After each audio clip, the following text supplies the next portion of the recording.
Good day, everyone. I'm Marian Aquino, MBA student. In this video, I will discuss the topic about moral and cognitive development. First, let's discuss Kohlberg's stages of moral development. Who is Lawrence Goldberg?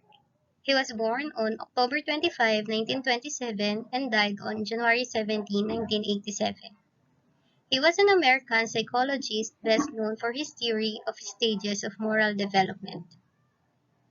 He was a psychologist who portrayed on education, anthropology, and philosophy to inform his work on the development of moral judgment and on moral behavior. What is moral development? It focuses on the emergence, change, and understanding of morality from infancy through adulthood. Morality develops across a lifetime and is influenced by an individual's experiences and their behavior when faced with moral issues through different periods, physical and cognitive development. In short, morality concerns an individual's growing sense of what is right and wrong. It is for the reason that young children have different moral judgment and character than a grown adult. Morality in itself is often a synonym for rightness or goodness. It refers to a certain code of conduct that is derived from one's culture, religion, or personal philosophy that guides one's action, behaviors, and thoughts. How Kohlberg developed his theory. While pursuing his doctoral degree, Kohlberg became interested in John Piaget's work on the moral development of children. According to Piaget, children naturally progress from a form of moral reasoning based on the consequences of an act to one that takes the actor's intention into account. Goldberg interviewed young children, presenting each with a moral dilemma. He found out that children are faced with different moral issues, and their judgments on whether they are to act positively or negatively over each dilemma are heavily influenced by several factors. The children's responses became the basis of his six-stage theory of moral development. Kohlberg used Heinz dilemma. In this scenario, a woman has cancer and her doctors believe only one drug might save her. This drug had been discovered by a local pharmacist and he was able to make it for $200 per dose and sell it for $2,000 per dose. The woman's husband, Heinz, could only raise $1,000 to buy the drug. He tried to negotiate with the pharmacist for a lower price or to be extended credit to pay for it over time. But the pharmacist refused to sell it for any less or to accept partial payments.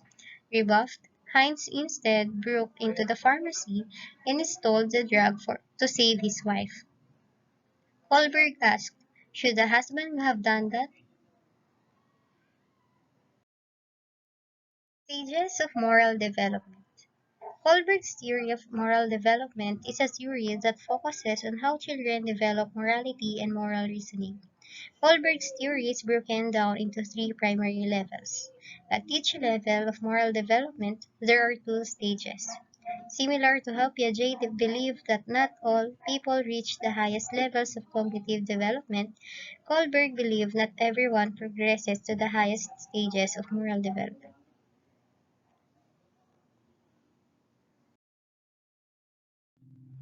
In level 1, pre-conventional morality, we have stage 1, which is obedience and punishment, and stage 2, which is individualism and exchange.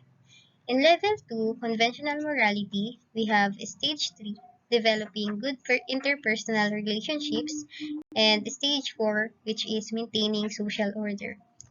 In level 3, post-conventional morality, we have stage 5, which is social contract and individual rights, and stage 6, which is universal principles. I'll discuss each levels and stages one by one. Level 1, pre-conventional morality.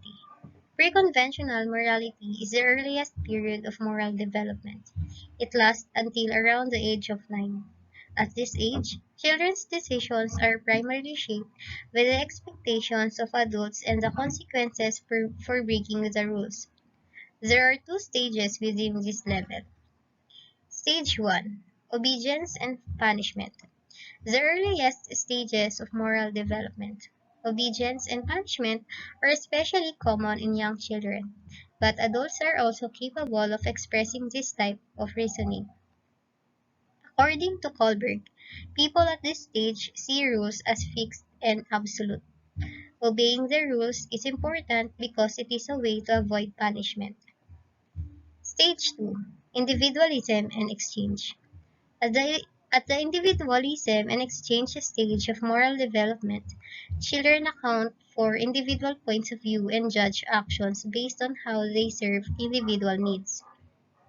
In the highest dilemma, children are children argued that the best course for action was the choice that best served Heinz needs. Reciprocity is possible at this point in moral development, but only if it serves one's own interest. Level 2: Conventional Morality.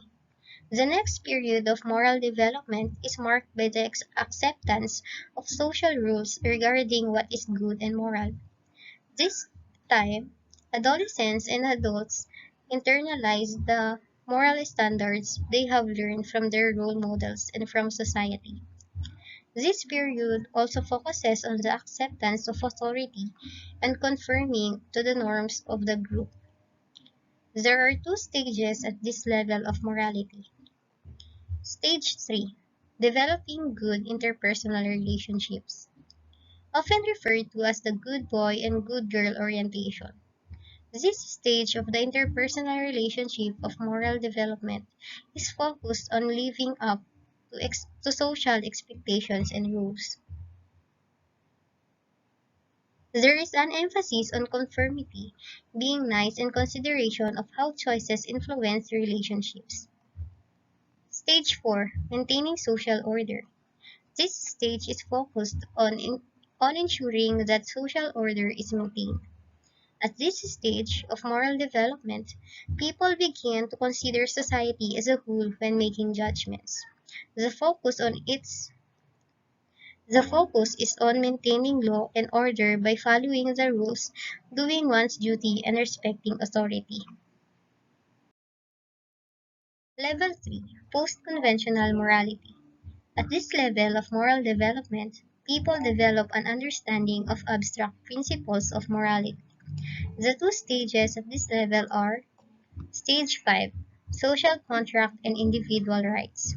The ideas of a social contract and individual rights cause people in the next stage to begin to account for the differing values, opinions, and beliefs of other people. Rules of law are important for maintaining a society, but members of the society should agree upon these standards.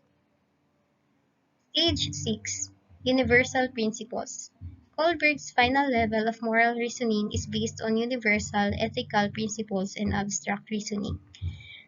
At this stage, people follow this internalized principle of justice, even if they conflict with laws and rules. Qualities of moral development. First, stage development is steady. One must progress through the stages in order, and one cannot get to a higher stage without passing through the stage immediately preceding it. Second, subjects cannot comprehend moral reasoning at a stage more than one stage beyond their own. Thus, a person at stage 2 who categorizes good and bad on the basis of his own pleasure cannot comprehend reasoning at stage 4, which appeals to fixed duties, the performance of which need not offer any promise or reward or pleasure. Third, subjects are cognitively attracted to reasoning one level above their own main level. A stage 1 person will be attracted by stage 2 reasoning, a stage 2 person by stage 3 reasoning, and so on. Kohlberg states that reasoning at higher stages is cognitively more acceptable than reasoning at lower stages, since it resolves problems and dilemmas in a more satisfactory way. Fourth, movements through the stages is affected when cognitive uncertainty is created. That is, when a person's cognitive outlook is not suitable to cope with a given moral dilemma. If in a given situation one's cognitive framework cannot resolve a problem, the cognitive organism adjusts to a framework which does. Yet, if a person's orientation is not disturbed, there is no reason to expect any development.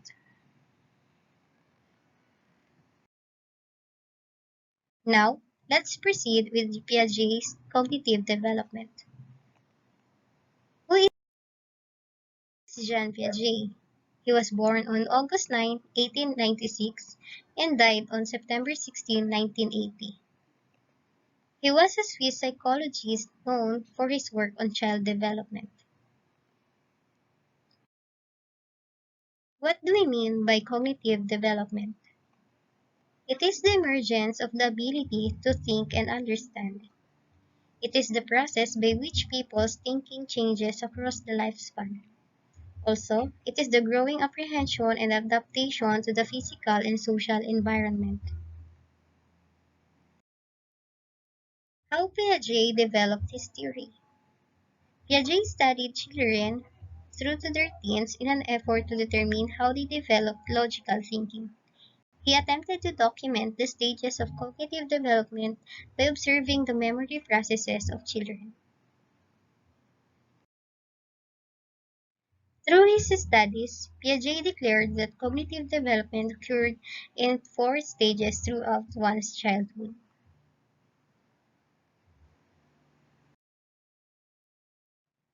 These are the stages of cognitive development. The first stage is sensory motor from birth to 2 years old.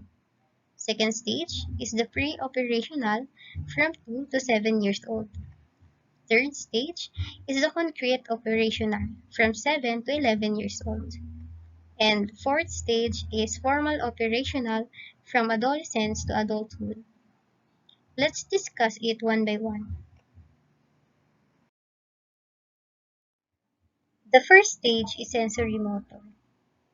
During this earliest stage of cognitive development, infants and toddlers acquire knowledge through sensory experiences and manipulating objects. A child's entire experience at the earliest period of this stage occurs through basic reflexes, senses, and motor responses. Second stage is pre-operational. Children begin to think symbolically and learn to use words and pictures to represent objects. They tend to be egocentric and struggle to see things from the perspective of others.